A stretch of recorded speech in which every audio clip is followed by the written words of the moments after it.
So yung mga pare ko, habang pauwi ako ng Pangasinan, may nakita akong puting sa gitna ng kalsada tapat ng SM San Jose del Monte, Bulacan.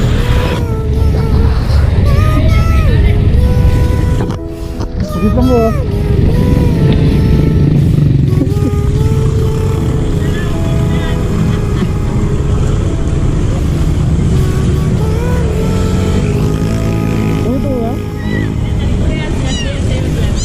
Pangasinan eh. Kawawa naman eh. Pauwi pa ang Pangasinan.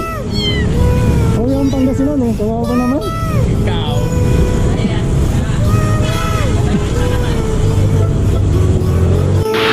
So yun mga pare ko, hindi ko nadala si Muning kasi medyo malayo yung biyahe ko. Pauwi kasi ako ng Pangasinan ngayon at nasa San Jose del Monte, Bulacan pa lang ako. So umaambon at mababasa lang si Muning, kawawa siya sa biyahe, kaya ibinalik ko na lang kay kuya. Sana alagaan ni kuya or may makakita or may maganda